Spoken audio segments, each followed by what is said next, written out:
नमस्कार। आज के इस विश्लेषण में आपका स्वागत है। देखिए, भारतीय राजनीति में हाल ही में जो हुआ है ना, वो किसी विशाल राजनीतिक भूकंप से कम नहीं है। हम बात कर रहे हैं राज्यसभा में हुए उस बहुत बड़े उलटफेर की, जहां आम आदमी पार्टी के 7 सांसदों ने अचानक पार्टी छोड़कर सीधा बीजेपी के साथ अपनी राहें जोड़ लीं। आखिर इसके पीछे की असली कहानी क्या है? नियम कानून और इसके राजनीतिक मायने क्या हैं? चलिए सीधे तथ्यों के आधार पर इसे डिकोड करते हैं। तो बात शुरू होती है इस एक बेहद कड़े और सीधे बयान से। आम आदमी पार्टी के पूर्व सांसद राघव चड्ढा ने साफ साफ कहा, मैं उनके गुनाहों में शामिल नहीं होना चाहता था। जाहिर है ये कोई मामूली बात नहीं है। ये बयान अपने आप में एक बहुत बड़ा इशारा था कि पर्दे के पीछे जो चल रहा था वो अब खुलकर सामने आ गया है। तो चलिए अब आते हैं इस बड़े ऐलान और इस राजनीतिक भूकंप की पूरी टाइमलाइन पर। यहाँ जो सबसे अहम और ध्यान देने वाला आंकड़ा है वो है 7। ये सिर्फ एक नंबर नहीं है, ये उन राज्यसभा सांसदों की कुल गिनती है जिन्होंने एक साथ अरविंद केजरीवाल की आम आदमी पार्टी को छोड़ने और सीधे बीजेपी में विलय करने का फैसला लिया। इतनी बड़ी तादाद में सांसदों का एक साथ पाला बदलना किसी भी पार्टी के लिए ये एक बहुत बड़ा झटका होता है। अब आपके मन में ये सवाल जरूर आ रहा होगा कि आखिर ये 7 सांसद हैं कौन? तो देखिए, इस लिस्ट में राघव चड्ढा, संदीप पाठक और अशोक मित्तल तो हैं ही। इनके साथ साथ पूर्व क्रिकेटर हरभजन सिंह, स्वाति मालीवाल, राजेंद्र गुप्ता और विक्रम सानी का नाम भी इस विलय में शामिल है।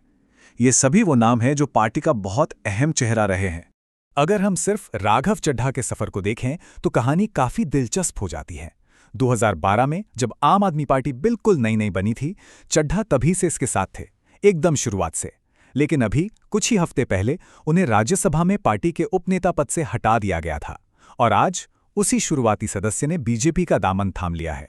ये टाइमलाइन खुद बयां करती है कि दूरियां कैसे और कितनी तेजी से बढ़ी हैं। अब आगे बढ़ते हैं और देखते हैं कि खुद इन सांसदों ने इस फैसले के पीछे क्या कारण बताए हैं, बिल्कुल उन्हीं के शब्दों में। राघव चड्ढा ने अपनी स्थिति साफ करते हुए कहा, मुझे भी लगा कि मैं गलत पार्टी में सही इंसान हूं। ये पंक्ति साफ तौर पर उस वैचारिक दूरी और घुटन को दिखाती हैं जो वे महसूस कर रहे थे। उनका कहना है कि कई लोगों ने उन्हें ऐसा ही कहा और आखिरकार उन्हें खुद भी यही बात सच लगने लगी। उनका ये भी कहना था कि इस मोड़ पर उनके पास बस 2 ही रास्ते बचे थे। पहला ये कि वो पूरी तरह से राजनीति ही छोड़ दें और अपने पिछले 15-16 सालों के काम को भूल जाएं, और दूसरा रास्ता ये था कि अपने तजुर्बे और कौशल का इस्तेमाल करें और बीजेपी के साथ मिलकर, जैसे उन्होंने सकारात्मक राजनीति कहा, उस दिशा में काम करें। उन्होंने इसी दूसरे विकल्प को चुना। तो यहाँ सबसे बड़ा सवाल ये है कि उनका आम आदमी पार्टी पर असल आरोप क्या है।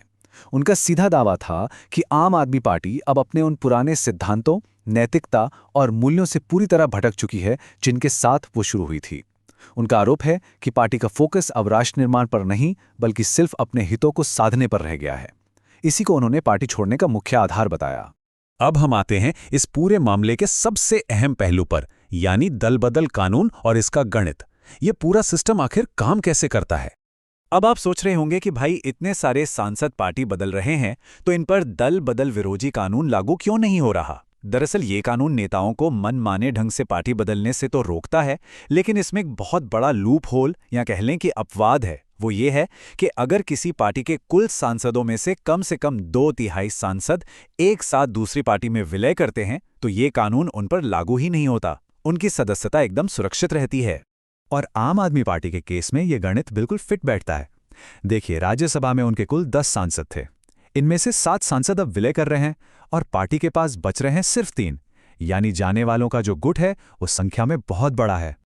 और यही वो जादुई 2/3 का संवैधानिक आंकड़ा है जो उन्हें बचाता है।